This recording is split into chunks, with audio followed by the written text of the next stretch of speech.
Amis d'Entre-Loire et Loin, bonjour à toutes et à tous. Nous sommes dans un endroit magique qui s'appelle le Château de la Bussière et à partir d'aujourd'hui, 4 décembre, vous pouvez venir ici pour vous émerveiller avec vos enfants, vos petits-enfants, etc., etc. Et qui de mieux que Laure Baumelard pour nous raconter tout ça, puisque Laure Baumelard, elle est née ici.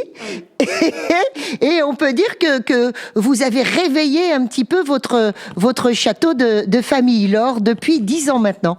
Alors oui, c'est vrai, on est revenu, mon mari, mes enfants et moi, on est revenu il y a 10 ans pour reprendre la gestion de la Bussière à la suite de mes parents.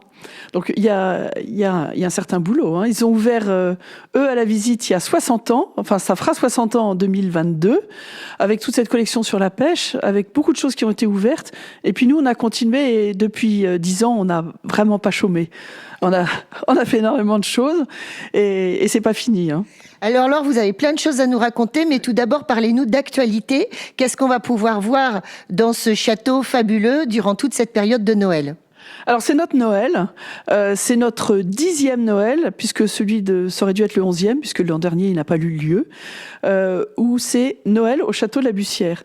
Alors là on fait tout un décor avec notre équipe de bénévoles, il y en a partout, dans toutes les pièces. En ce moment ça se termine, voilà, mais on s'arrange pour que toutes les pièces soient décorées et qu'on en ait plein les yeux et qu'il y ait vraiment une magie pour toutes les personnes qui viennent visiter.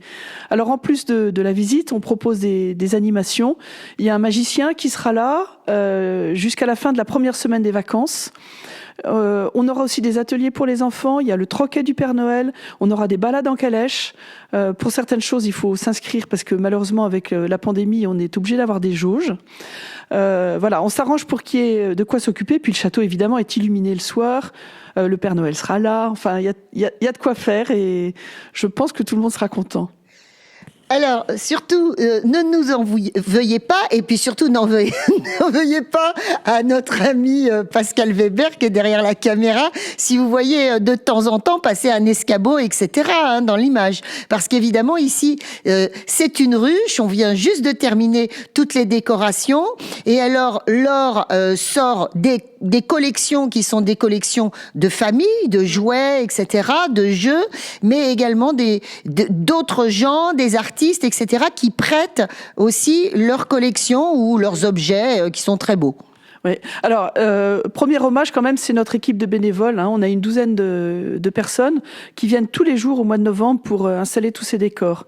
Alors, on est avec eux, bien sûr, et puis c'est des moments partagés qui sont vraiment sympas, hein, d'une générosité, enfin beaucoup de choses qui, moi, me réchauffent, me réjouissent, parce que sans eux, on pourrait pas faire tout ça.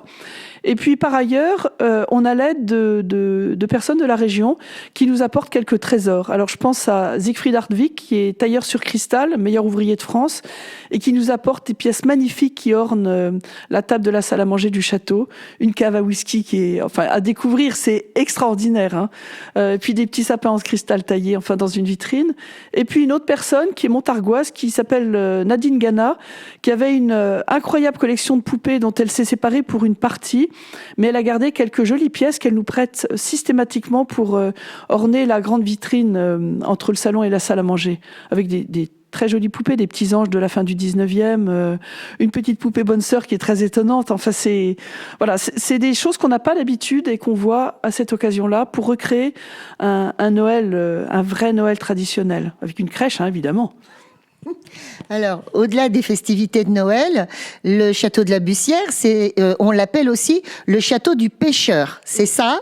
Et le château du pêcheur, ça vient d'une collection de pêche, d'objets liés à la pêche. Il y a plus de 500 articles en tout qui ont été en fait acquis par les parents de Laure en 1962.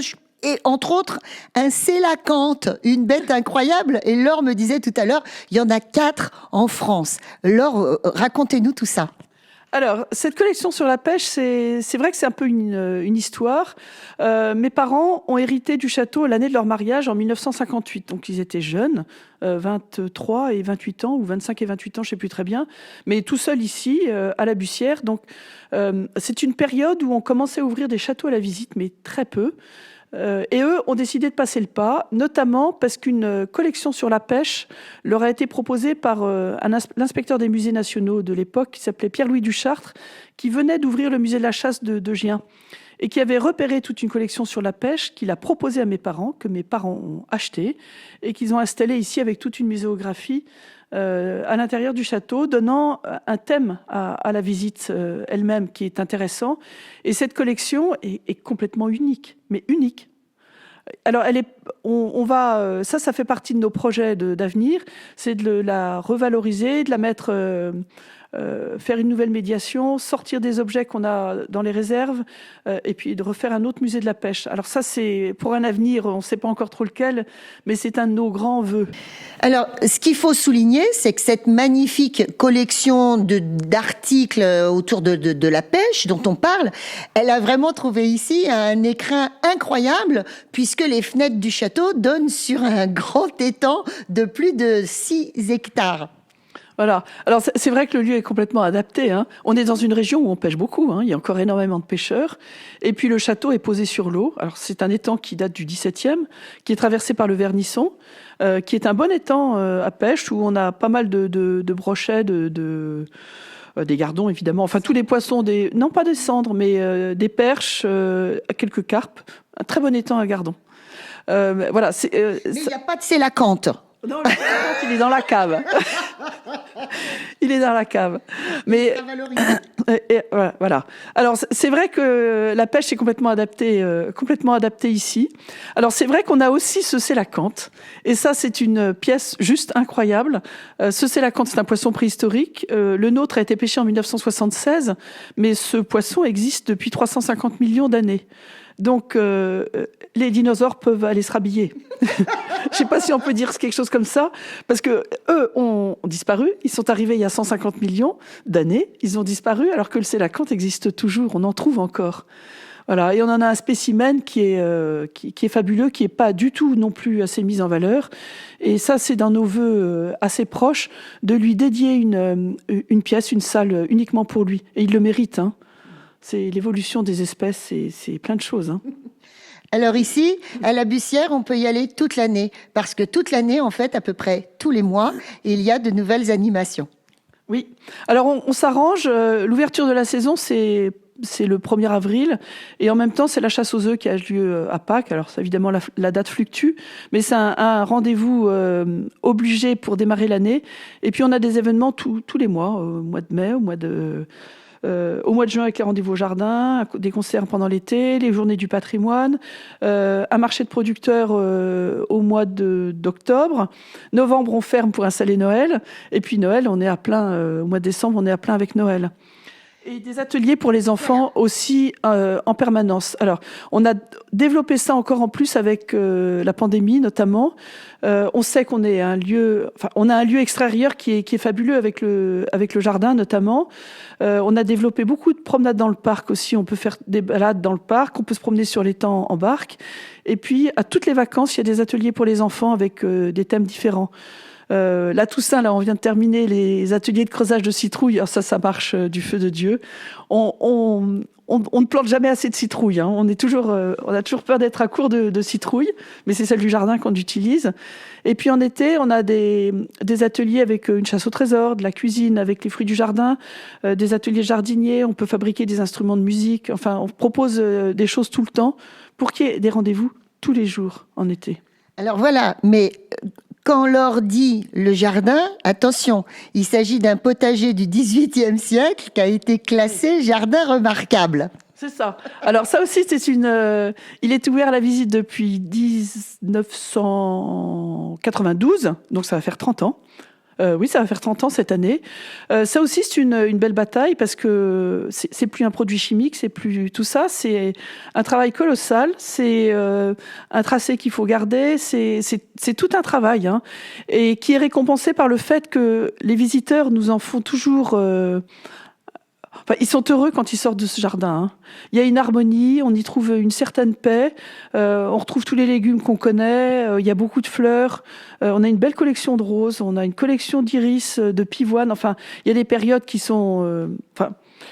Toutes les périodes sont belles. Hein. La floraison de la fin du printemps au mois de juin, c'est fin mai, début juin, c'est merveilleux.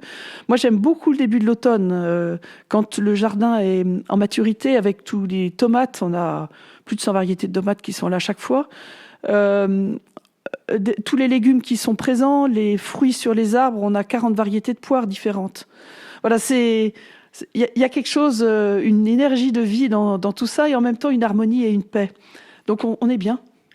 Et puis on peut lire aussi des petites devises sur les ardoises. Il y a des jolies petites devises, des morceaux de poèmes, etc. Hein, c'est ça, je me souviens bien. Ouais, oui.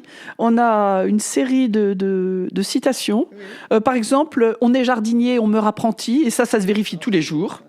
La nature ne nous épargne jamais. Il y a plein de choses, on s'y retrouve tous dedans. Voilà.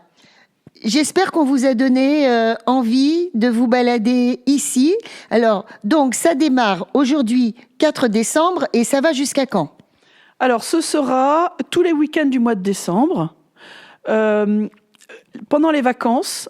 Alors, ce sera fermé le 24, le 25 et le 26 pour que chacun puisse fêter Noël en famille. Et après Noël, il n'y aura, enfin, c'est un peu négatif la façon dont je dis les choses, mais on aura une visite plus traditionnelle avec pas de calèche normalement, des comptes si on peut arriver à les dire, parce qu'on manque de bénévoles. Hein, on a besoin de. Oui. S'il y a des personnes qui ont envie de venir nous donner un coup de main pour la buvette, pour tout, ils sont bienvenus. On a vraiment besoin. Alors, donc la deuxième semaine des vacances, ce sera une visite traditionnelle, sans animation particulière, mais avec le jeu de piste qu'on propose aux enfants dans le château pour admirer les décors, et puis tout le château décoré. La première semaine des vacances, il y aura évidemment le spectacle de magie, les calèches, tout ce qu'on peut, le troquet du Père Noël, les ateliers pour les enfants. On va proposer tout ça. Laure, je vous propose de revenir ici avec Monsieur Weber et son bel œil de vidéaste au printemps ou l'été pour voir évoluer cet endroit magique. Volontiers. Alors, venez au printemps. Voilà. Quand toutes les roses sont fleuries, j'espère qu'on aura un printemps plus harmonieux que celui de l'an dernier où tout avait gelé, pas de fruits, etc. C'était difficile. Mais venez, parce que c'est merveilleux à ce moment-là. Si je ne m'abuse, il y a une rose de la Bussière. Ah oui. Nous avons, grâce au rosiériste André-Ève, une rose Château de la Bussière. Voilà, qui est une fleur très fournie, qui part d'un très joli bourgeon abricot et qui donne une fleur fournie qui ressemble à une crème chantilly rosée blanche. Et on a un iris aussi, Château de la Bussière. Ah oui, fabriqué par les iris cailleux qui sont à Poilly. Et, alors là, il est fabuleux. Il est magnifique celui-là, magnifique. Rendez-vous pour voir la rose de la Bussière et l'iris de la Bussière. D'accord, Monsieur Weber ? On met toutes les infos en dessous. Merci Laure. Mais merci beaucoup Sandrine.